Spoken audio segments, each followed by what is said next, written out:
Hello everyone, welcome to SM Tech World. Today we are going to solve another LeetCode problem. The problem number is 938 and the problem name is range sum of BST. Okay, so it's this question is also appears in the November LeetCode challenge also, right? Okay, so let's try to understand the problem statement first. So if you read the problem statement, it's saying that we will be given three inputs. One is the root node of the tree basically, and one lower limit and one higher limit. Okay, and they are saying that the tree will be a BST, that means a binary search tree. So if a tree is a BST, that means it should have at max two nodes, left node and right node.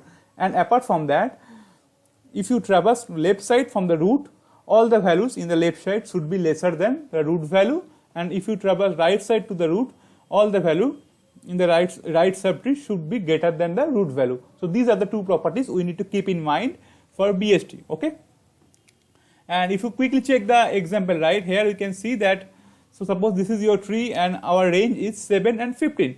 So basically we need to traverse the tree and we need to find out all those nodes where the node's value is in the given range, right? So it should be greater than equals to low and it should be less than equals to high. Okay, so if any node value satisfy this condition, that means that node value is in a particular range. So we need to keep adding those value in a separate variable. You can call it answer or sum. Okay, and at the end we need to return the output, right? So if you check, okay, so 10 is in the range but 5 is not in the range, but 7 in the range, again 15 is also in the range. So in this case our output is 32, 10 plus 7 plus 15. Okay, so this is the example. It's a pretty straightforward, right? So let's try to see or develop some solution for the same. Okay, so since it's a tree problem, right, so we all know, so there can be two solutions in each tree. So basically we need to traverse the tree. Okay, so that's our first goal, is we need to traverse the whole tree, right? So for traversing the whole tree, we always have two options: recursive approach and iterative approach, right? So if we are going to use recursive, that means it's a kind of DFS. So it's a depth first search. So I already made one video on the same, so how we can solve the problem in recursive approach. You can check out that video. But for today's example, or for this video, we are going to solve it using the iterative approach. So basically we are going to use kind of DFS, you can say. This means it's a breadth first search, right? So what I will do, I will keep traversing level by level, right? So I will traverse the first level of 0 level, then this level, right? So while traversing, suppose I am in this level and I will pick this node and I will check, okay, is this value in the range or not, right? Okay, so I will check, okay, 10 is in the range, so I will consider 10 and I will add that in our sum variable or answer variable. Okay, so now again I will go downwards. Okay, so now I will come to this level and I will check 5 is not there, so I will not consider that. Okay, so using this approach we can easily solve it. Okay, so let's try to write the code, and that will surely give you much better understanding, and I will keep explaining as and when needed. Okay, so for this example we are going to use Java today. So you can see that this function is given. We need to write logic inside this function only, right? So since we are going to use iterative approach, we don't need any more extra function, but basically we will check at first that my root is equals to null. So these are some edge cases that we should check. So if I see that my root is null, then we can return 0 from here only. Okay, we don't need to write any logic for the same, any further logic. Okay, and if it is not null, then we need to traverse the tree level wise, right? So since we are traversing the tree level wise, we need some extra memory space. So probably we can use queue. So for this example we are going to use queue only, and we are going to store tree node, right? So obviously it should store the tree node data type, and let's take the linked list implementation of the queue, right? So we can write like this. So this will initialize one queue. After initializing, apart from that, we need one more variable called answer, right, where we are going to store our answer, and we need to return the answer at the end. So let's initialize it 0 initially. Okay, and what else? So since our queue means it's a first in first out, so we need to insert our root node initially, right? That is the first level. So we will use inbuilt method queue.offer, and we are going to insert the root node initially.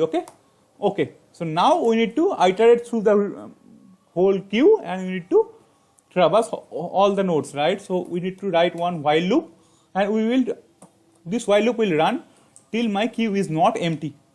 Okay, so it should be like this. While queue is not empty, then only we will do the traversal. Okay, so I need another temporary variable. Let us name it as temp, and we will. So queue has one method called remove. So that will, since it's a first in first out, whatever the tree node is inserted earlier or first, that will be removed first. So we will call queue dot remove. So suppose I inserted 10 right here in the line number 25. So it will remove this particular node, and we are going to store the same in the temp variable. Okay, correct. Okay, so now I will check this particular value is in the range or not.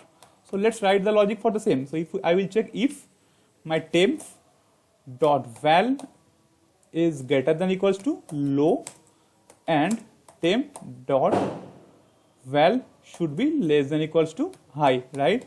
If it is in the range, then we are going to add that in our answer variable. Okay, so it should be answer. So we can write like this only. So it should be temp dot val. Okay. Okay, so now next step. So if you check the example, I am here now. So now I found that this value is in the range. So I add that value in our answer variable. Now I need to go to the next level, right? So what I will check here, I will go here. But since it's a BST, right? So it's not, one option is we can traverse all the possible nodes and we can get the result. But since it's a BST, we should not traverse all the nodes, right? So what I'm want to say is that suppose you are in this node, we should not traverse this section, right? Because in the left side, all value will be smaller. So if I see it is outside the range, then we don't need to write left side. Similarly, suppose my pointer is here, I should not traverse this portion of right side tree, right? Right subtree, because all the values should be greater. That's the property of BST, right? So using these two logic, we can filter out or we can remove some extra traversal, right? So we will write like this. I will check if my low is less than my temp value. That means we should traverse, and if I see it's greater than equal, then we don't need to traverse, right? So I will add that again in the queue, right? So if I will write like this, queue dot offer, and I will offer my left node, right? So it should be temp dot left, and we should check another thing here, that my temp dot left should not equals to null. Okay, if it is null, there is no point of adding that in the queue, right? So it will be like this, and similarly we need to check it for the right side also. So it should be temp dot right should not be equals to null, and I need to check that my high value should be greater than the temp dot val. If it is satisfied, then we can offer the right subtree in the queue. So it should be offer temp dot right.